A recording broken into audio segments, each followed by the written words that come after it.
¿Qué tal, apreciados estudiantes? En esta ocasión les doy la bienvenida a la tercera sesión de nuestra materia Teoría de la Constitución. Empezaremos con la unidad 3 relativa al concepto de Constitución. Vamos a empezar con que en nuestro programa se señala como 3.1 concepto material y formal de la Constitución. De aquí tendremos entonces que hay dos posibilidades. La primera, que debemos entender a la Constitución como un término amplio. En este lato sensu, la expresión Constitución puede indicarnos muchísimas cosas. Por ejemplo, iniciaremos con preguntarle a un estudiante de medicina qué le trae a la mente la palabra Constitución. A diferencia de ustedes como estudiantes de la licenciatura en Derecho, enseguida afirmarían que la palabra Constitución les trae a la mente una reglamentación, una ley, es más, una ley fundamental o suprema. Pero a un estudiante que no tiene que ver con leyes, probablemente la palabra Constitución les traiga la imagen de la forma. Por ejemplo, la constitución de una persona. Si esta es obesa, delgada, a un ingeniero, si le hablamos de constitución, probablemente refiera en su mente a una casa bien o mal construida. Para nosotros, el concepto material de constitución tiene que ver con algo que se construye inicialmente. Es decir, en un lato sensu, la palabra constitución tiene que ver con algo que se forma, que se constituye. Y si ya nos enfocamos a específicamente el estudio de la Constitución, todavía podríamos pensar que un Estado tiene Constitución desde el momento en que reúne los tres elementos, que son territorio, población y gobierno. Ahora, si hablamos de un concepto formal de constitución, aquí sí tendríamos que referirnos a un ordenamiento jurídico, a una ley, a una disposición que reglamenta dicho estado. Para ello, nos tendremos que ir al 3.2. En ese 3.2, que refiere completamente al concepto de constitución, y que nosotros empezaremos con señalar que la palabra proviene del latín cum y statuere, que significa precisamente con disposiciones o con una norma o con una ley. La idea que nosotros tenemos de constitución es que es una ley en la que se determinan los límites, que era la palabra que habíamos comentado en la última parte de la sesión anterior, los límites de un poder. Pero en la gran mayoría de las veces también, y eso es a partir de la Constitución de Estados Unidos de 1789, los derechos y las libertades de un pueblo. Interesante esto. Hablando específicamente de Constitución, tenemos a muchos autores que ustedes podrán ir encontrando interesantes, aplicables o no. Nos va a pasar como en la sesión anterior en que hablábamos del derecho constitucional. También vamos a encontrar ese pequeño detalle. Cada uno de nuestros autores dará su opinión sobre lo que considera constitución, obviamente conforme a su realidad social, ¿sí? Yo me limito a dejarles a dejarles las opiniones de algunos autores. Hans Kelsen, me interesa porque, bueno, ustedes ya habrán en teoría del Estado haber leído un poco sobre Hans Kelsen. Recuerden, él escribió la teoría pura del Estado, la teoría pura del derecho. Pues bien, él nos aporta que hay dos posibles sentidos. En un sentido lógico jurídico va a considerar a la Constitución como la norma fundamental que no es creada conforme a un procedimiento jurídico. ¿Por qué es esto? Porque en realidad, y aquí lo vamos a entender con Hans Kelsen, una constitución no tiene un origen jurídico, tiene un origen político. Si tuviera un origen jurídico, dependería de una norma que la crea, pero no es así. Una constitución específicamente tendría que ser de origen político. También habla de un sentido jurídico positivo. Este sentido le va a otorgar validez a un marco jurídico que sirve de sustento para todo un sistema normativo. Carl Weinstein, también un autor importante en nuestra materia, va a considerar que toda sociedad, independientemente de si la tenga física o no, tendrá una constitución. Pero también señala que esa constitución, si fuera ontológica, representa la esencia de cada uno de los miembros de esa sociedad. Como podrán darse cuenta, de este tema bastante breve nos va a dar una cierta certeza. Yo les recomiendo siempre, para ampliar un poco más esos conocimientos, leer al maestro Burgoa. Burgoa es la fuente inagotable de nuestra materia. La unidad 4 se denomina clasificación de las constituciones.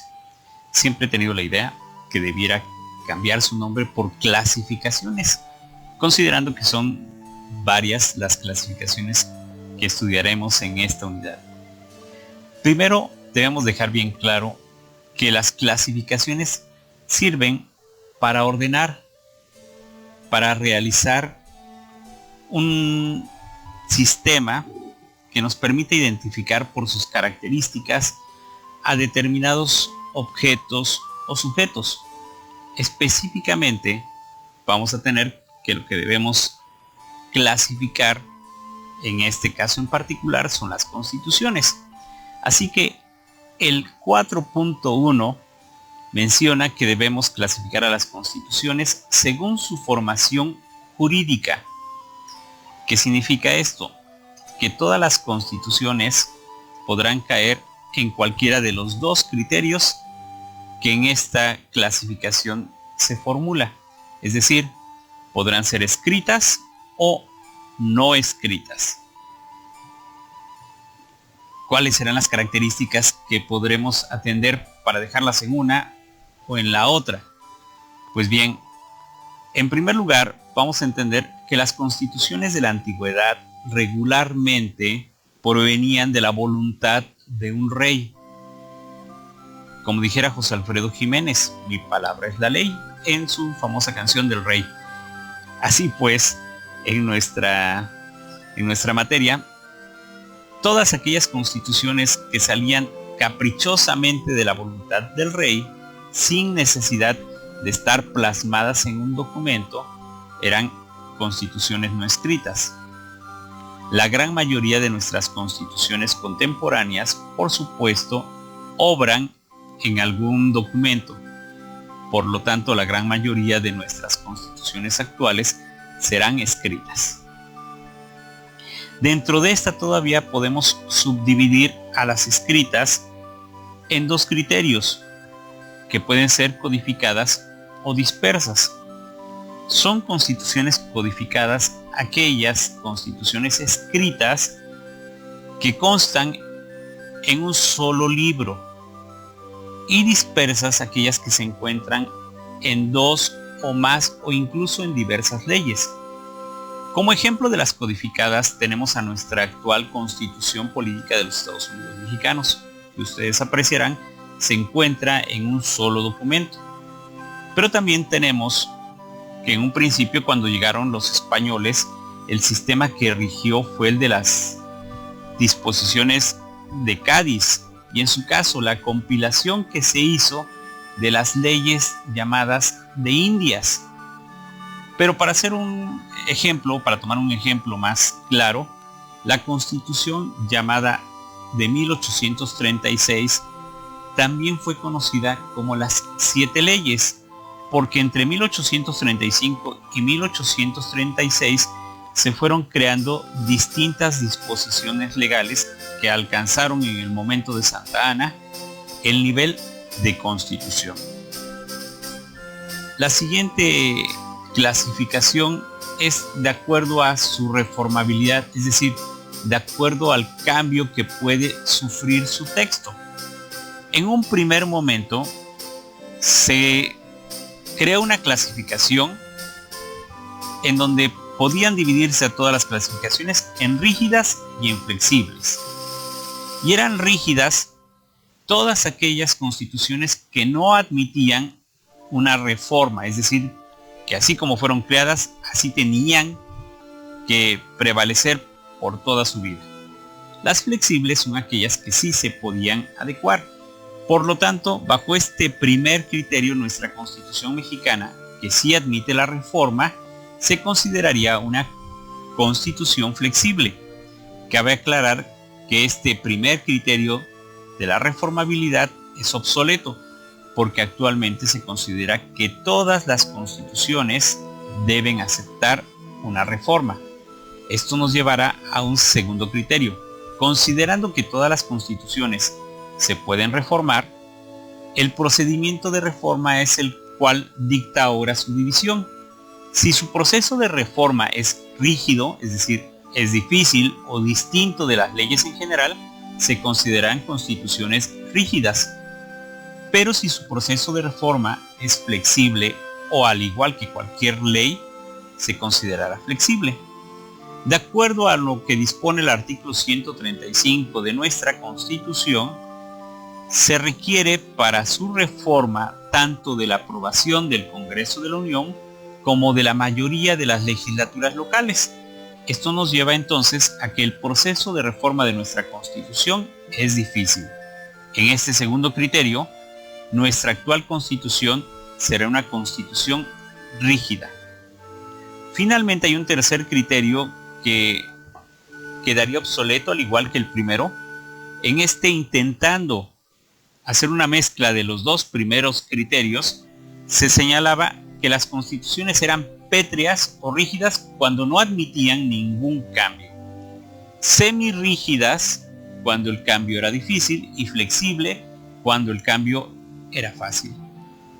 Tanto el primer criterio como el tercero solamente se los menciono como un aporte cultural, pero el criterio que vamos a considerar nosotros será únicamente el segundo criterio, en donde se considera que todas las constituciones se pueden reformar y que si su proceso de reforma es difícil, son rígidas. Si su proceso de reforma es fácil, serán flexibles. En cuanto al tercer criterio, que es según su origen, el 4.3 dispone que las constituciones pueden ser otorgadas, impuestas, pactadas o por voluntad de soberanía popular.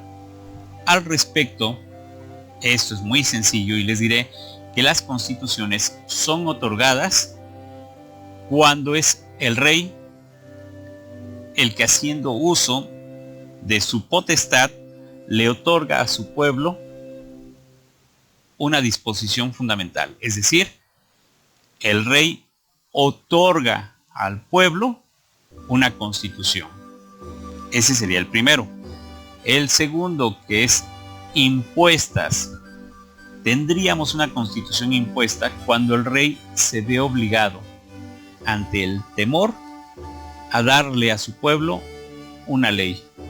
Es decir, el rey se ve amenazado y ante esa amenaza no tiene más opción que darle un cuerpo normativo, es decir, que aceptar las restricciones, como podría ser en el caso de Luis XVI, cuando tuvo que aceptar la Declaración de los Derechos del Hombre y del Ciudadano en Francia, o en el caso de España, cuando Fernando VII debió aceptar la Constitución de Cádiz, que fue creada por su pueblo.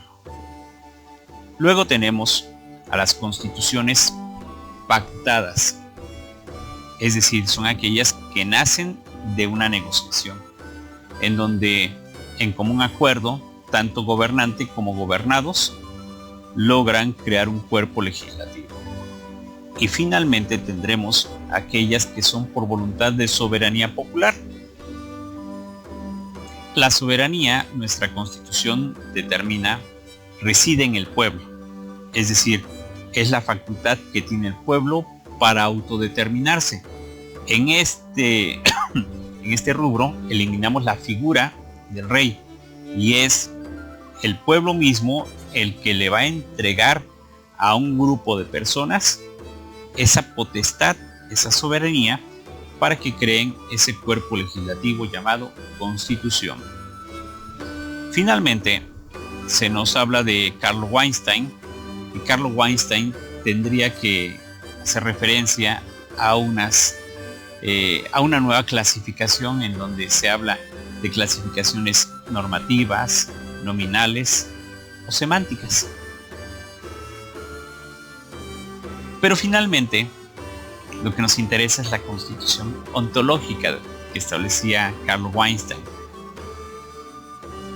Ahora bien, pasando a la unidad 5, fue algo muy rápido este curso, vamos a hablar de las vertientes ideológicas del derecho constitucional. Lo que queremos decir en este punto es los orígenes del derecho constitucional.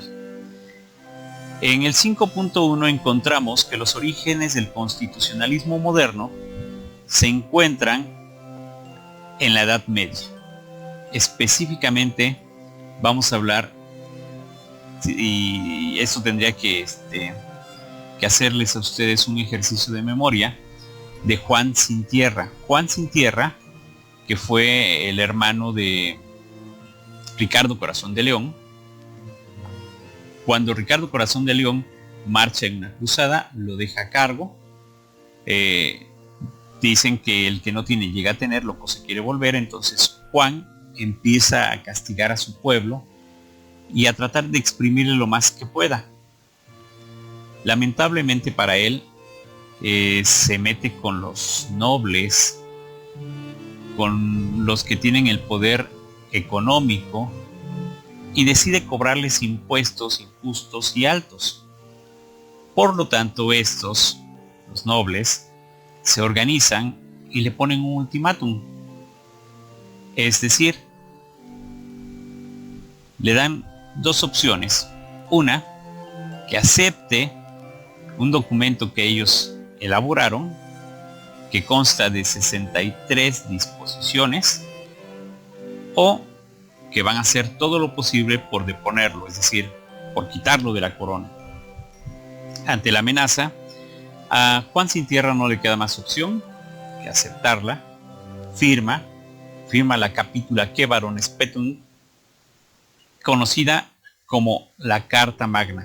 De ahí surge esta expresión de Carta Magna, que por ese motivo nuestros tratadistas más quisquillosos consideran que no podemos decir que nuestra Constitución sea una Carta Magna, porque la Carta Magna es un documento que firmó un rey británico y que no era como tal una constitución, era una serie de cláusulas que los nobles le impusieron a su rey con la finalidad de que los respetara primordialmente en cuanto a sus privilegios, ¿sí? De lo más destacable de esta llamada Carta Magna vamos a encontrar que se definen los privilegios reales, es decir, se establecen cuáles son los derechos que va a tener el rey, hasta dónde puede llegar.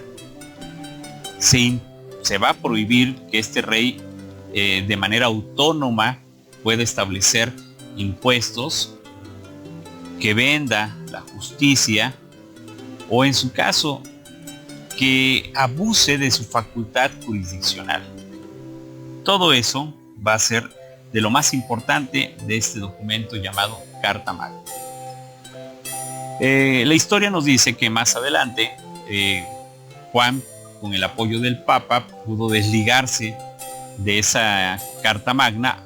Aún así, es su hijo quien la vuelve a reconocer, y esos varones más adelante van a tener ahora la idea de crear una nueva figura. esa nueva figura sería el Parlamento. Y este Parlamento va a llevarnos al Bill of Rights inglés. ¿Qué es el Bill of Rights inglés? Es un documento que en 1689 se establece en Inglaterra con la finalidad nuevamente de limitar las facultades del rey. Pero este caso muy peculiar también coincide con la abdicación de Jacobo II, obligado por supuesto con el establecimiento de derechos tanto para el reino como para los integrantes de sus feudos. Se establece aquí la posibilidad de que el rey va a ser limitado completamente en sus atributos reales. Pero lo más importante es precisamente que los varones británicos ahora ya tienen una figura llamada Parlamento. Y hasta la fecha, en su momento, Thomas Hobbes estaba en contra de esta figura y la veía con mucho recelo. Él expresaba en su momento que debían ellos tener mucho cuidado con el Parlamento, porque podría ser que incluso llegaran a tomar el poder. La historia nos ha demostrado que tenía mucha razón.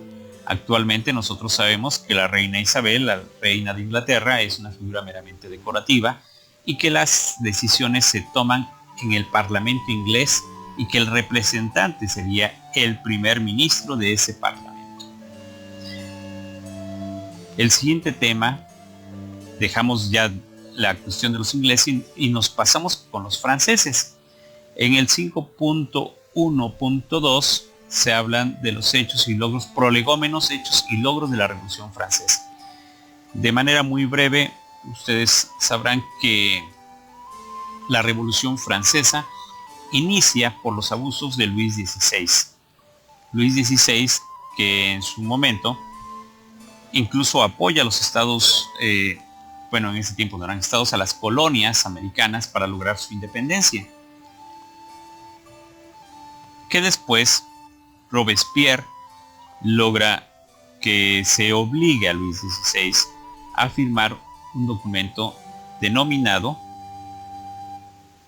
Declaración Universal de los Derechos del Hombre y del Ciudadano, que atenderemos un poquito más adelante, y que es el parteaguas, porque va a marcar un cambio en la monarquía absoluta que representaba Luis XVI y en la monarquía constitucional a la que se vio obligado cuando fue sacado de su palacio de Versalles y llevado a París para gobernar, e impuesta la Declaración Universal, la Declaración de los Derechos del Hombre y del Ciudadano, que tuvo que firmar y convirtió con esto una monarquía absoluta a una monarquía constitucional. Este documento incluso es importante porque es el que le otorga la inspiración a los Estados Unidos. En su momento, recordemos que hablábamos de 13 colonias que lograron su independencia, que mediante una constitución en 1787, que es una primera parte llamada Plan of Government, determinan esa unión de las colonias.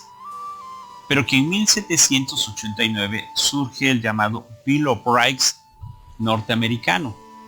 Y tendremos con esto que al Plan of Government se le agregan el Bill of Rights y surge a partir de este momento un nuevo orden constitucional. Ahí es donde específicamente vamos a hablar del nacimiento del constitucionalismo moderno, cuando a la parte orgánica, que es representada por el Plan of Government, se le agrega los derechos de los gobernados, que es el Bill of Rights. A partir de entonces, todas las constituciones nacen con esos dos apartados, una parte orgánica y una parte dogmática. Finalmente, vamos a reconocer la aportación al constitucionalismo por parte de nuestro país con la Constitución de 1917. En esta Constitución de 1917, México aporta la parte social del constitucionalismo. Es decir, a partir de 1917, todas las constituciones van a tener ya no el reconocimiento solamente de los derechos individuales o de las garantías individuales, sino también de las garantías sociales. Con los artículos 27 y 123 surge el llamado constitucionalismo social o constitucionalismo contemporáneo. México va a ser fuente de inspiración incluso para países avanzados, y el primero en seguir el ejemplo de México va a ser Alemania. Alemania, con su Constitución de Weimar de 1919, también incluye derechos sociales. México fue el primer país en incluir derechos sociales y le sigue Weimar, Alemania.